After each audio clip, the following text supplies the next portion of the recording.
The first round of Delaware Standardbred Breeders' Fund Finals for 3-year-olds are in the books.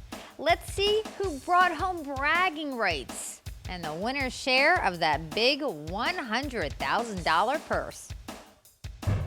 First, we'll take a look at the DSBF final for 3-year-old trotting fillies. And they're at the top of the stretch. Here comes Cicada's Song now. Cicada's Song on the outside has gone up and joined Epic Smash. They come off the turn. Cicada's Song and Epic Smash going at it. Farther back, triple bottom line. Cicada's Song gets the lead. Cicada's Song is in front. Epic Smash and triple bottom line. 157-3. It was Cicada's Song with trainer-driver Carlo Policino at the controls. Bred and owned by Jane Donovan, the daughter of Dusty winner crossed the wire in 157-3. Cicada's Song! All right. Well, she wasn't the favorite, although a lot of the fans did like her. But I think you went out there thinking that you were the one to beat. Well, I knew I had to beat Epic Smash, and she was the best last year, and I thought she should be the best this year, you know? I just know that you're really confident in this mare, you know, Cicada's Song. Yes, yeah, I have a lot of faith in her. I mean, I knew if she got the trip that I could beat the horse, you know, and it worked out for us. We got the trip and we got the job done. You look like you were really happy when you crossed the finish line. Oh, excited. I mean, come on, win a $100,000 race. What more can we get? We're going to Hollywood. We're going somewhere. Now, she's a track record holder at Harrington, so you must be looking forward to the next round. Yeah, she's real good on a half-mile racetrack. She handles it well, and we should be all right there. You know? Tell me about her as a horse in the barn, her personality.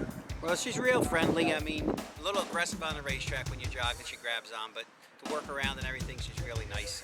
You know, kids get along with her, wife gets along with her. Everybody's happy. Happy wife, happy life, yeah, and happy filly, happy life as well. That's so right. there you go.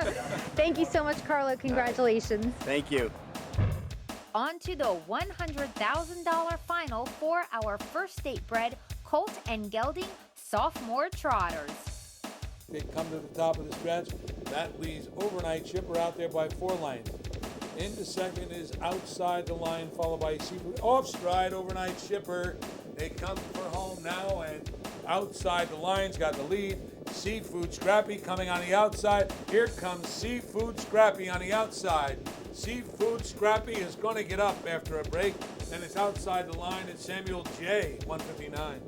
There were several horses making mishaps in the final, including favorites and the long shots. And even the winner of the race, Seafood Scrappy. He went off stride early, but was able to catch the pack and win by a neck with Ross Woofenden in the bike. Trained and bred by Josh Green, the son of CR Commando, won in 159 for owners Seafood Delight and JJ&M Stables. Wow, in that race there was a lot of action in the beginning, including your horse Seafood Scrappy going off stride. So tell me what happened there. I think he was a smart horse. He went off stride to get away from everybody else breaking, but no. He's had a little bit of a habit doing that, gets a little strong on the gate. Doesn't take him too long to come back trotting, and that worked out great because I look up ahead and everybody's running, especially the good ones. Yeah, obviously that worked out for you, Yeah. but at what point did you think you had the race won? Not until the top of the lane when George made a break, after Tony making a break for the second time. And then it was good. Then it was like, here we go, we're in. Tell me a little bit about this horse as far as driving. I mean, I know that you said that he does go off stride and everything, but other than that, I saw him at the barn and he was a perfect gentleman. He just gets a little rank on the gate. He gets excited. That's what happened last year. He didn't make a break. We got away in the 2-hole. We weren't expecting much, and he ended up second in the final. So he's had a pretty good run for luck. But he actually was very good the night he won. He was a lot better than he's usually been.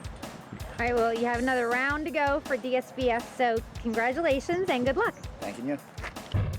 Now it's time to check out those 3-year-old pacing fillies in DSBF action.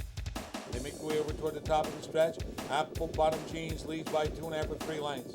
It's Apple Bottom Jeans, Use Your Noodle, Eternal Ring back into third, and Cougar Creek is fourth coming through the stretch. Apple Bottom Jeans Down the inside, Use Your Noodle is coming. Here's Use Your Noodle down the inside to win. Apple Bottom Jeans and Eternal Ring in 1:51:01. It was a battle down the stretch, but Use Your Noodle and driver Jim Moran were able to get up by a nose for the victory. The daughter of Art Zena, bred by Winback Farm, won in 1:51:01 for a lifetime best. Use Your Noodle is trained by Les Givens for owners Henry Faragalli III, Art Feeney, Trevor Johnson, and Nanacoke Racing. Tell me how the race unfolded for you.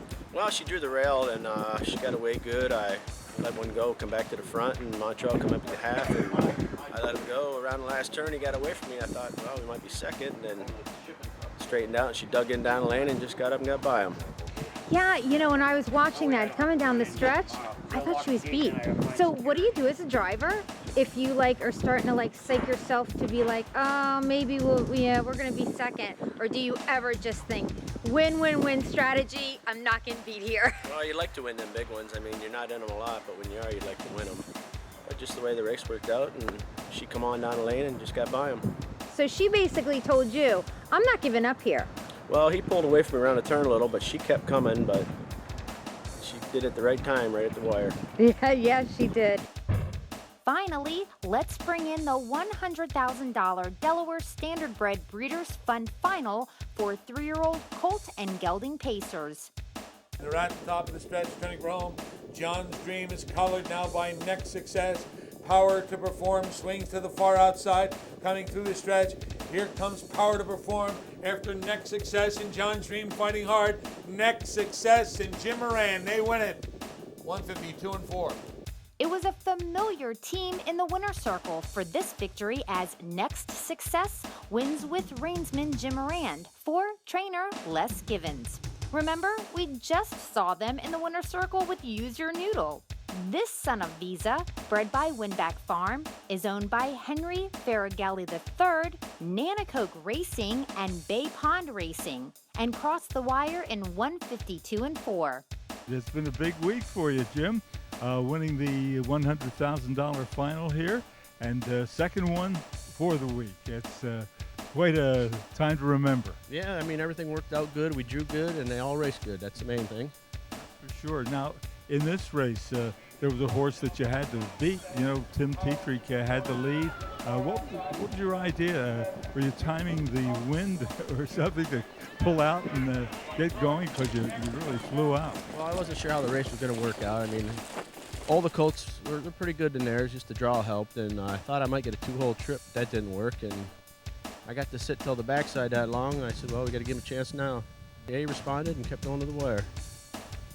Is there anything for you as a driver? Do you think differently when you come to race in a race of this magnitude, $100,000 purse? I mean, you race against the horses, you know most of them. You just got to hope for the draw, and the draw helped us both times. Well, great year for you, Jim. Keep up the good work. Les Givens, the filly and the colt from your stable, wins the $100,000 final. Quite a week. Yes, they both got sharp at the same time, and both drew the rail and got good trips and couldn't ask for anything better. Well, you've been historically good with young horses in this program and other programs around the USA. What do you do? Do you do anything different than what you hear others do? For instance, your brother Wayne has had a lot of success with young horses too. Well, that's where I learned from, Wayne, and just mainly Delaware and Maryland where I've done my best. And yeah, I've done well with the Delaware and Maryland breds. Now, a lot of those you've also had a hand in breeding, or you buy them at a sale. Now, what's the agenda? How do you get them broken and get them ready? Well, just go to the yearly sale in the fall, and I buy quite a few from Winback Farm, and mostly they're handled well at that farm anyway. When you get them, they're already halfway there and broke. I mean, and just start from scratch, and you start with maybe 10, and hopefully 5 of them show up. And one last question. Of course, because the program has a late start in the fall, gives you a lot more time. Yeah, so, but the ones that are Maryland folded, they start are in July, but A lot of them can just wait and qualify in August, instead of May and June. Well, keep up the good work, Les Givens. Another big week for trainer Les Givens. Congratulations to the DSBF final winners and their connections on these big wins.